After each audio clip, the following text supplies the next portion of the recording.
In 1985, I went to work for a company in LA called Gold and Silver Emporium, and they became one of the major marketers.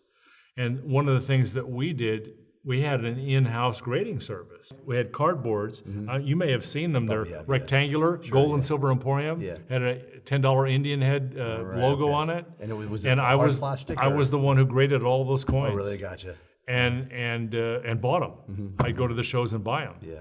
And we marketed them to our clients. Right. We were actually a major force at that time. Right. We were doing $30 million a year, which was a lot for that time. That's a lot. And then PCGS came along with like a year and a half of that time. And so what was it like when PCGS came out? Well, everybody was on board. You know, they had the in order to get it rolling. I remember David coming to our store. He had to get 30 market makers to endorse the product, to start it, have credibility and put money on the line. So everyone had to believe in it and put their money on the well, line. they created a grading set. Okay. And that grading set, I was the guy for Gold and Silver Emporium, and there was 29 other dealers. But I sat down and looked at the entire grading set, and I took notes, and I said, I agree with 86% of these coins. Yeah. I said, if you grade like this, we will buy it sight unseen. That's cool. And that was the whole idea of getting it started. Back then it was called... That's a big commitment. It is. Yeah, it really is. Because you're putting your money where your mouth is, too. Exactly right. Yeah. Exactly but right. you knew the guy, you knew David Hall, you knew the other founders, and you saw the product, you're like, well, no yeah, and I question. knew all the graders, Right. and I knew the founder, and it, the whole idea in the marketing system was, this sort of makes sense on a, we're commoditizing, numismatics, which is what they sort of always wanted to do. Right.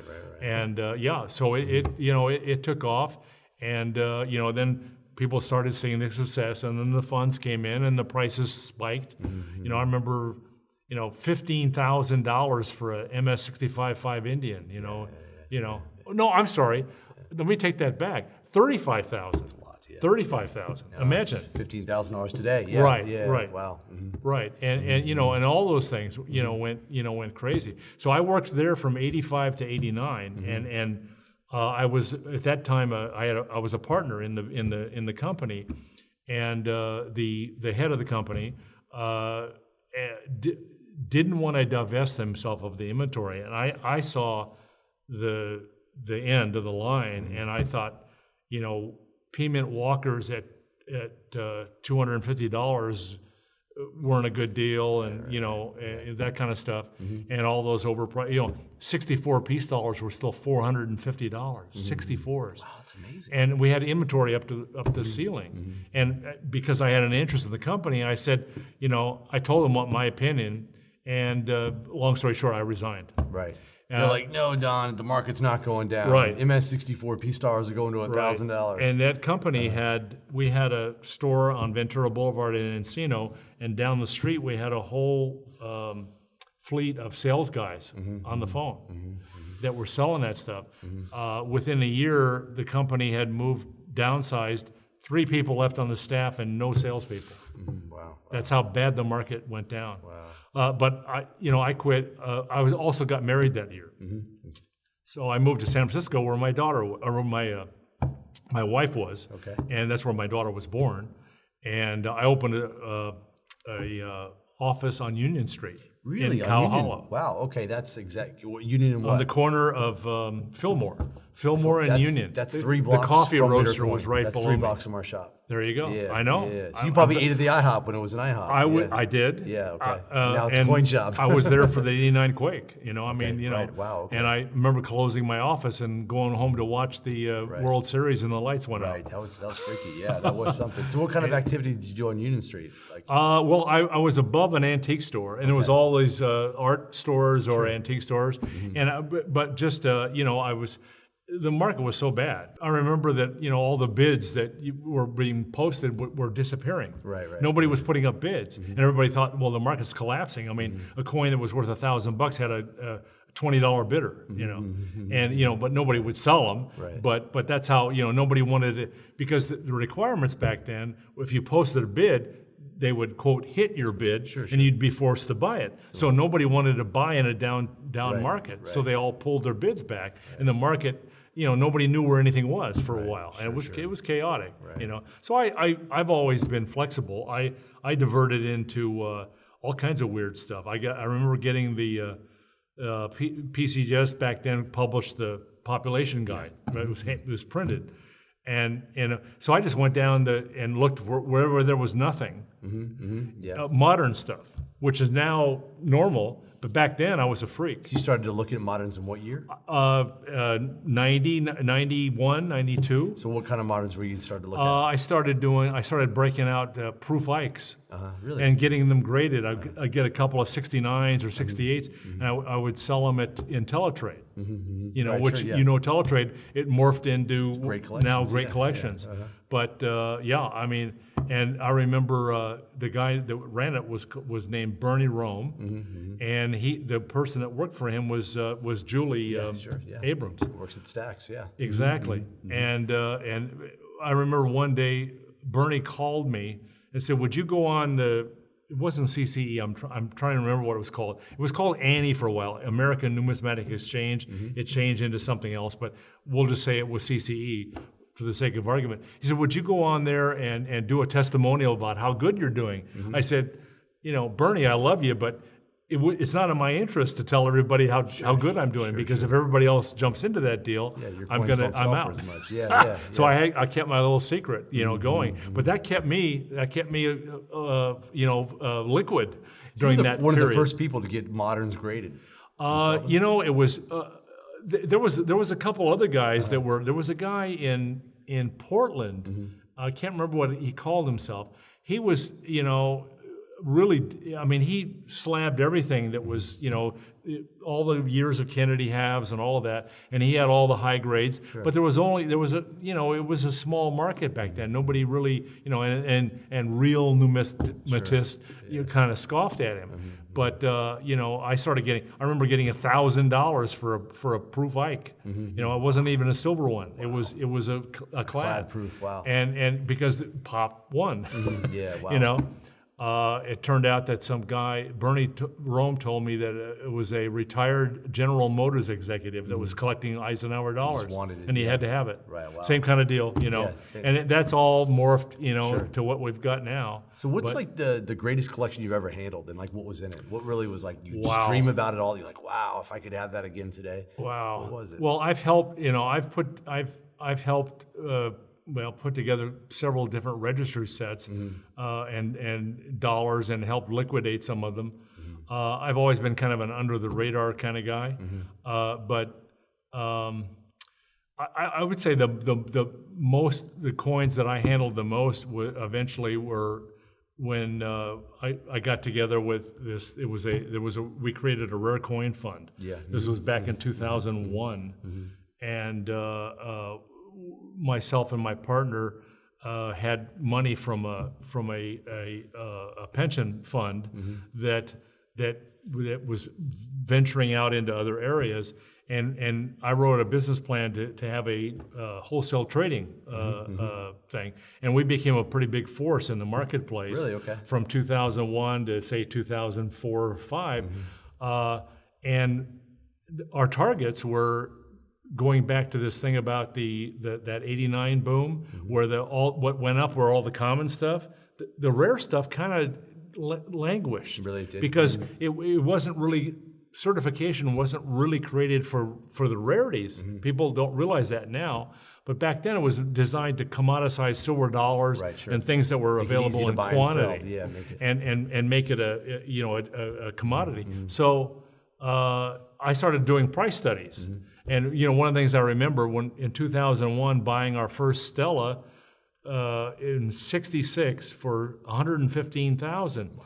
By 2005 they had doubled. Wow. We were selling them for $240. Wow. And we were just wholesale. And we were setting up at all the shows. We had money, and we became a trading medium. I did a count. We traded about 80 or 90 Stellas in that time. Are you serious? Yep. 80, 90 Stellas? Yep. Wow. Yep. And of course multiple times, some of them, because we were just trading. Yeah. And then we traded almost 300 high reliefs. Wow. And the reason we did that was because we made the spread so tight that nobody. What was like a typical spread on a high relief in, let's say, 65? I remember having a buy of 24 and a sell of 24.5. Oh, really? That tight? Yeah. Wow. Okay, gotcha. So if a dealer wanted a high relief, they'd come to us, and if they wanted to sell it, they came to us. Right. Wow. Okay. So, And but you we just did kept a lot us of trading. transactions. You met a lot of staffing to help you with accounting. We did. Yeah, We did. We had it was a whole big deal. There's a lot of backstory to all of that, but it was we handled everything.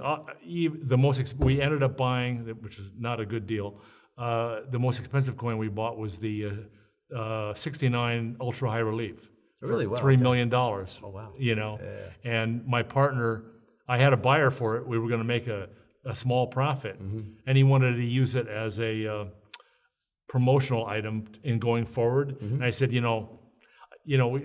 we should just take the money and move on. Get the publicity. We bought a $3 million coin, and we move on.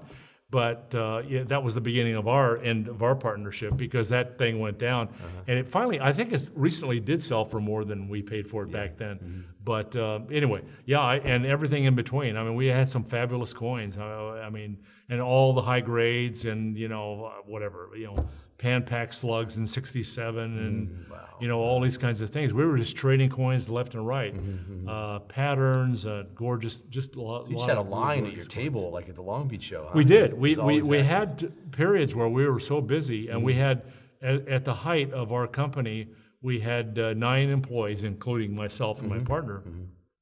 But we were, just like trading with both hands. I mean, we were just there's busy. No advertising. There's no like. No, we didn't do any it's advertising. Just pure wholesale activity with dealers. Wow. Yeah. Of course, when we were at the show, the public would come up to us too. Yeah. But it was mainly dealers. But we always had the stuff in Coins, our case. Hey, money's much money, like yourself. Right? Yeah, today, money's money, right? Nice stuff and good quality, and that's what we dealt in. Yeah, that's and we had.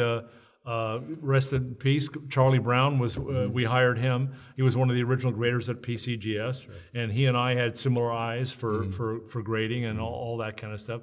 So we were out there all the time hunting up coins. Right. Okay. And then we had a hand in the market, because I skipped another chapter. Prior to that, remember I mentioned that the 19-year-old that I hired in my store ended up being the head of Goldline. Right. Well, he hired me in '98 to be the buyer. Oh, that's funny. The student teaches the teacher. Huh? So I was the buyer for Goldline for 3 years. Wow. And I went from Goldline into that fund. And we were handling a lot of. I got Goldline to start handling some real rarities rather than generic stuff. Right. And all those things sort of morphed together, and but we handled a lot of stuff. Right. But because of my experience at Goldline with sales staff and marketing, then when we started our rare coin fund, we were also marketing or help acquire coins for the Blanchards and these other companies that were big. I spent a fair amount of time on the floor at Blanchard working with the salespeople, writing up the we call them the sizzle sheets, the story behind the coin, what was it glamorous about it. That was my deal, and that was all part of the stuff. But it's a lot of fun, a lot of action all the time. It was really a lot of fun. Just a different phase in your career, but involved action. It's always been fun. So tell me about you've definitely we talked about you teaching at the ANA Summer Seminar. You're active in PAG. Tell me about how you've given back and how enjoable. Well, that started. Let's see, when my partner and I split up. What I've been doing for the last 14, 15 years is marketing, if you can call it that, myself as a consultant, because I see a direction that the market was going. A lot of people my age, have kids that don't care about coins, and they either pass away or they want to sell their stuff. And I just saw a niche in that. To my knowledge, I was the first guy to call themselves a consultant. So if you Google something, you'll find I'll come up. Okay. And so I basically my MO for the last many years has been as an appraiser and a broker and that kind of thing. Yeah. I'm not a retailer. I don't, so my job is to come to a show like this and sell what I have, and either bring the money back to the client if it's a commission thing, or sell whatever I happen to have bought. And so that's been my MO. And given that, I wasn't tied down to a retail operation or a store. So I started with I was actually asked to, there was 3 graders doing the ANA advanced grading class, and Charlie was one of them, and Bill Shamhart was the other one, and he started it, Bill Shamhart did, probably 22 years ago. But the 3rd grader was an NGC grader named Bill Conroy, and Bill quit, and Charlie came to me and asked me if I would like to teach. I said, sure, why not? And you've never really done anything like that before, huh? Not really. But I found out I really enjoyed it. I mean, the pay isn't great. It's like free food. That's about it, right? You got to pay your own airfare, but it's great to give back to but it was leading, fun. But and we could have, I'm already middle aged, and but so I've been doing that since 2011. Wow, and it's fun. I actually look forward to it. So describe the classes, and by the way, folks, if you go to the money.org, the ANA's website, definitely encourage you, the young numismatist out there, to kind of sign up. They offer scholarships, but definitely look into it. But describe like what an advanced grading class is like how many students, what's the age range? Well, it has evolved over the years, but I'll give you some of the background. ANA, they have every summer, they have the summer seminar. They have 2 sessions, and they have 2 classes of beginning grading and 2 classes of intermediate grading, and only 1 advanced grading. So, and you can't get it in advance unless you've had the first 2, or you get one of the instructors recommend somebody who's had experience or something like that. So basically, it's hands-on. It's just we mimic the grading room at the grading services. We we start people out by as a whole class with how do you kind of see where they are on their level of skill. And then probably the 2nd or 3rd day, we break the class up into groups. And then we had 3 instructors, and so we make 3 groups, and we're passing out these coins that are certified with everything masked, so they don't know what the grades are. And their job is to figure out what the grade is. But they learn from day 1 where they're each individually grading. And some of them are lost. I mean, it's amazing. One guy calls it a 68, and the other guy calls it a 62. And everything in between. But we point out how the process works. Then when you get into a group, and then the group is they're huddling with each other. They're discussing, which doesn't really mimic the grading room, but at least different ideas are coming in there. And the guy says, "Oh, did you see the hairline? Did you see the carbon spot? Did you see this? Well, really 5 is too high. It's really a 4." Something like that. All of a sudden, a consensus starts to form, and all of a sudden, you see it gel, and that's the rewarding part. By the end of that week, you're doing this for 8 hours a day for like 4 days, or originally it was 5 days, and it's pretty intense. And then we have a competition between the 3 groups, and who's the most, who's right, and you can see the light bulbs come on, and that's the fun part about teaching is that you see the growth. You see the students wow, that's cool. The guy was kind of clueless the first day, and now he's within half a point. That's That's the fun part about it. And I was glad to do it this year again. COVID stopped it for 2 years, and but we're down to Charlie passed away, Bill Shamhart quit, and I wanted to keep it going. Ken Park taught with us a couple of times, and he's got a sharp eye. I've known Ken since I was at San Jose back in the 70s, and there was a point where we had 4 graders and 4 instructors, and that was the best part because that gives you more time, and we rotate the instructors so that the students get the individual input from each instructor because we all look at coins differently. Nobody looks at coins the same way twice. But this past year was only just myself and Jeff Garrett, and it was a little harder to handle. Originally, they had 24 students, and we pushed it up to 28 one year. This year we only had 18, but we only had 2 instructors. So we basically each had 9 students when we broke them up. So we only broke them up into 2 groups. But we're trying to bring back some other graders next year. Ken might do it again. That's good. Bob Rue mentioned to me today that he might do it. He's taught in the past.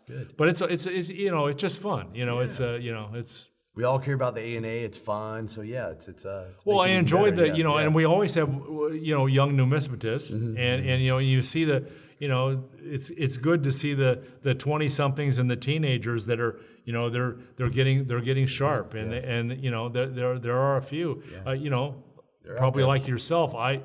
We're concerned about the hobby as a whole and the business as a whole, where it's going to go, and we want to keep new blood a lot coming of new in. kids out there these days. A lot more than I think we all think. Yeah, So it's good. yeah. It's very good. Well, and Steve Feltner, he worked in a coin shop in St. George, Utah. yeah, sure. Yeah. And from there, he went into the class, and then he's king of the world, right? yeah. Then he went he was working at NGC for a while, and then now he's over here. Yeah. And it's fun, the evolution. To see like the young guys kind of progress and see their careers go. Yeah. Yeah, you always want your friends and people you know to succeed. Yeah, It's I know.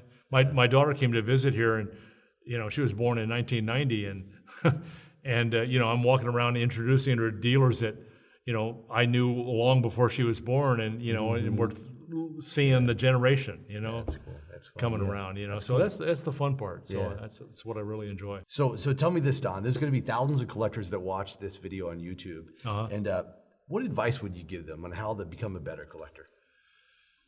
Do your homework. I think I've dealt with collectors on every level, and I've even written a couple of articles about it, and even I contribute to the Rosen Numismatic Advisory since 2008. It's investor oriented, but we're giving advice on what you think is going to happen, and the kind of things you should look for and focus on. But my experience, the most successful people in the coin business, you want to gauge success by monetary gain, were collectors who studied their product. They knew what they want. They learned all about it. But I think the number one thing is to glam on to one or two dealers that they can work with and trust, that have knowledge, because not everybody fits the bill, but a lot of us enjoy the process of because as a dealer, I satisfy my collector urge, through your clients, through my clients, sure. And that's I can't say there's I can't even tell you the numbers of times I say I remember Dave Bauer said this. I don't know who originally said it, but if you do what you love, you never work a day in your life. That's exactly how I feel. That's cool. I can't. I'm so thankful that I got into this business. I've enjoyed it. It was a hobby as a kid, and even today at my age, I'll sit down with a fresh group of coins or something, and I'm going through them. I feel like I'm 13 again. Yeah, it's great. Yeah, it's cool. And it's always and that's there. the fun part. Yeah, but align yourself with somebody that you can trust, you can deal with, you get along with. And none of us are perfect, but if you find somebody that's knowledgeable, is willing to work with you, you can't put a number on what that really is worth. I've worked with collectors who try to outsmart all the dealers, and most of the time it ends up not being a good deal. You try to outsmart the dealer. We've been around a long time. We've seen everything, and it doesn't work. Sure, it's true. Very true. That's good advice. But that's align yourself with a knowledgeable professional, and be fair. Don't take up too much time. Don't take advantage of somebody's good nature. Sure, It's a human endeavor. It's like decency. Yeah. Right. Yeah. Right. A decent And person, again, I've seen some people do fabulously well as collectors. And it's cool. Fun hobby. Yep. It really is. It really is. Well, this is great. Great having you on. I really enjoyed your story. I appreciate being here. Cool. It's fun. Right on. That was good.